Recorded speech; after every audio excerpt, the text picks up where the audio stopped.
Hello friends, आजच्या नवीन व्हिडिओमध्ये तुमचे मनापासून स्वागत करते। तर बघा, इथं खूप सुंदर असा ब्लाउज पीस आहे। तर आज आपण इथं 36 साईजचा प्रिन्स कट ब्लाउज कसा कटिंग करायचा ते एकदम सोप्या पद्धतीमध्ये बघणार आहोत, जेणेकरून तुम्ही नवीन शिकत असाल तरी सुद्धा तुम्हाला सहजरित्या ब्लाउजची कटिंग करता यावी यासाठी मी खूप सोपी पद्धत तुम्हाला आजच्या व्हिडिओमध्ये दाखवणार आहे। आणि छातीच्या मापानुसार बाहीची कटिंग कशी करायची ते सुद्धा आपण आज शिकणार आहोत। तर इथं बघा, मी 1 मीटर अस्तरचं कापड घेतलेलं आहे। आता बंद बाजू माझ्याकडे ठेवलेली आहे, तर त्या साईडने आपल्याला ब्लाउजची उंचीचं माप टाकायचं आहे। तर इथं तयार ब्लाउज जे आहे ते 13 इंच पाहिजे मला, त्यासाठी मी इथं 14 इंचवरती मार्किंग केलेली आहे। आता इथं शोल्डरचं माप टाकलं आहे 5.5 इंच। आणि या पद्धतीने बघा, जिथे शोल्डरचं माप टाकले तिथे सुद्धा मी उंची जी आहे ती मोजून घेतलेली आहे। आता 6 इंच इथं आपल्याला मुंड्याचं माप टाकायचं आहे, ते सुद्धा व्यवस्थित चेक करायचं। शोल्डर आणि मुंडा या पद्धतीने आपल्याला जोडून घ्यायचा आहे। तर आता बघा, इथं आपल्याला छातीचा चौथा भाग घ्यायचा आहे। तर छातीचा चौथा भाग इथं 9 इंच घ्यायचा आहे। 36 साईजचा ब्लाउज आहे। त्याच्यानंतर इथं बघा, मी 1.5 इंच मार्जिन घेते, तर तुम्ही इथं 2 इंच घेतलं तरी चालेल। आणि या पद्धतीने लाईन आखून घ्यायची आहे बघा।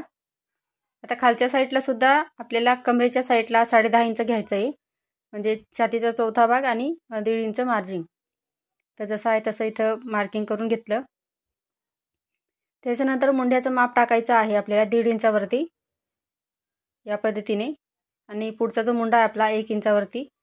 आता मुंड्याचं बघा, इथं सेंटर काढायचं आहे। जेवढा मुंडा असेल तुमचा तेवढा घ्यायचा आणि त्याचं सेंटर पॉईंट काढायचं। आणि सिंपल असं या पद्धतीने आपल्याला जिथपर्यंत आपला छातीचा चौथा भाग घेतलेला आहे आपण तिथपर्यंत हा आकार द्यायचा आहे, कारण पुढे आपण मार्जिन घेतलेली आहे त्यासाठी। आता सर्वात पहिले कटिंग करून घेऊया, कारण हा पार्ट जो आहे तो ठेवायचा आहे आपल्याला आणि पुढच्या भागाची कटिंग करायची आहे। तर सर्वात पहिले जसं आहे तसं इथे मार्किंग केलेलं ते कटिंग करून घ्यायचं आहे।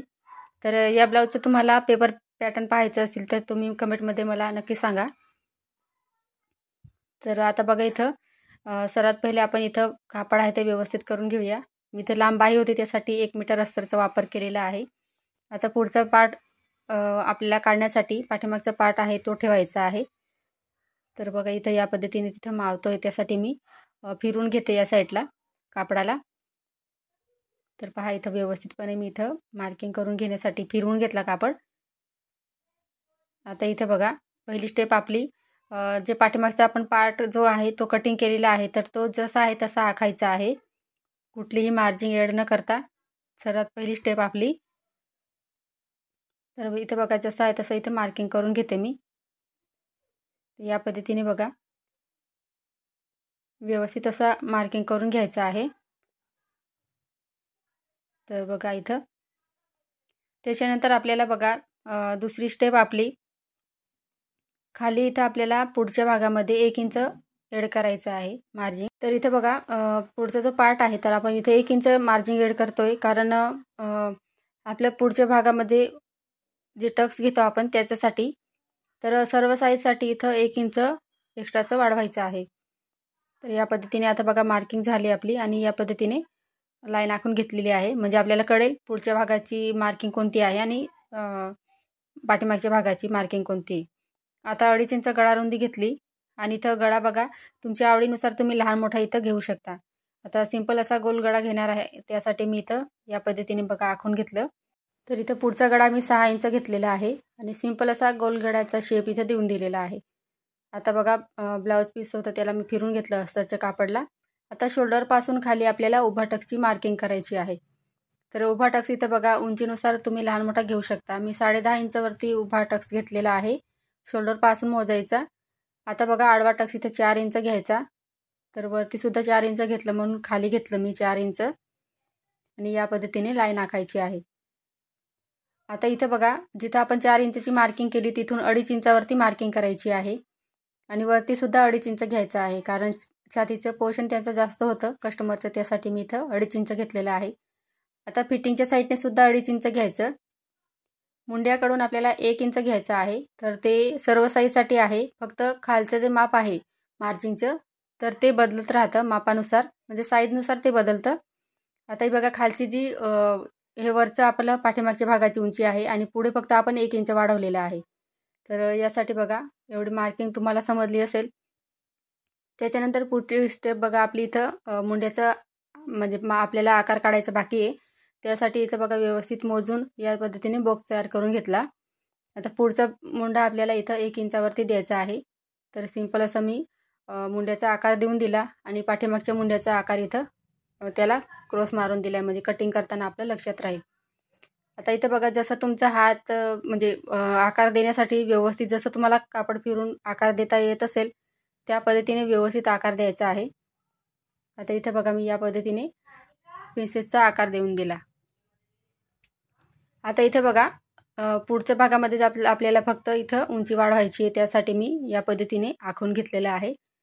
आता इथं बघा आपण जे मार्किंग केलेलं आहे त्याची कटिंग पाहूया. तर सर्वात पहिले बघा इथं शोल्डरचं जे मार्किंग केलेलं आहे तर ते कटिंग करायचं आहे. त्याच्यानंतर पुढचा मुंड्याचा आकार कटिंग करायचा.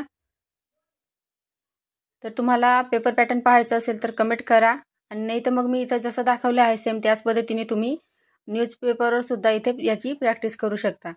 आता इथं बघा जे पाठीमागचं आपल्याला इथं उंची आपण घेतली होती तेवढंच इथं मी कटिंग केलं, आणि फक्त खालचा जो टक्स आहे तर त्याची मार्किंग जिथं केलेली होती तेवढंच कटिंग करते मी, कारण आपला टक्स शिवण्यामध्ये जाईल त्यासाठी मी या साईडला त्याची एक्स्ट्राची मार्किंग म्हणजे मार्जिन ॲड केलेली आहे. आता गळा कटिंग करायचा या पद्धतीने. आता बघा टक्स आहे तो पुढचा, तर तो या पद्धतीने कटिंग करायचा आहे. तर बघा खूपच सोपी पद्धत दाखवलेली आहे. तुम्ही जरी नवीन शिकत असाल तरी सुद्धा तुम्हाला सहज जमेल अशी. आता बघा सावकाशपणे आपल्याला इथं कटिंग करून घ्यायचं आहे. त्याच्यानंतर बघा आपल्याला बाहीची कटिंग करायची आहे. तर त्यासाठी इथं कापड बघा जसं आहे तसं मी इथं या पद्धतीने घेतलेलं आहे. आता घडी बघा बाहीची घडी आपल्याला इथं 9.5 इंच घ्यायची आहे. तर कापडची घडी तेवढी घ्यायची बघा या पद्धतीने. तर इथं 9.5 इंच येतं आहे तिथपर्यंत मी घडी टाकून घेते, कारण आपण छातीची घडी 10.5 इंच घेतली होती मार्जिंग सहित. तर आपल्याला बाहीची घडी 1 इंच मायनस करून घ्यायची असते. तर बघा इथं या पद्धतीने घडी टाकते मी बाहीची, म्हणजे बाही कटिंग करते. म्हणजे आपल्याला 2च पार्ट आहेत त्याला फक्त इथं जॉईंट द्यावा लागणार आहे त्यासाठी, आणि आपली कटिंगसुद्धा होऊन जाईल तिथं. आता बघा इथं मी बाही लांबी त्यांची 9.5 इंच होती, तर मी इथं 10.5 इंच घेते बाहीची लांबी. तर दोघं साईडला आपल्याला या पद्धतीने मार्किंग करून घ्यायची आहे आणि बॉक्स तयार करून घ्यायचा आहे. बघा या पद्धतीने व्यवस्थित आखून घ्यायचं. आता बाहीचा शेप देण्यासाठी 3.5 इंच घेतलेलं आहे वरून, म्हणजे आपल्याला मुंड्याचा आकार देण्यासाठी. आता आतल्या साईडला बघा इथं 3.5 इंच घेतलं, आतल्या साईडला 2 इंच घ्यायचं आहे आपल्याला. जिथं आपण 3.5 इंचची मार्किंग केली आहे तर तिथून आतल्या साईडला 2 इंच घ्यायचं. तर 2 इंच सर्व साईजसाठी आहे. आणि तुम्ही कोणत्याही साईजची बाही कटिंग करत असाल तर हाताचं पोर्शन जर जास्त असेल तर तुम्ही 3.5 इंचच घ्यायचं आहे. आता बघा जी लाईन आखलेली होती तिला 3 पॉईंट घेतले मी 2-2 इंचाचे. त्याच्यानंतर 3 मार्किंग केले आहे बघा. एक खालच्या साईडला 1/2 इंच घेतलं आणि पुढचे जे 2 आहे त्यांना वरच्या साईडने 1/2 इंच घेतलं आहे, आणि सिंपल असा बाहीचा शेप देऊन दिला.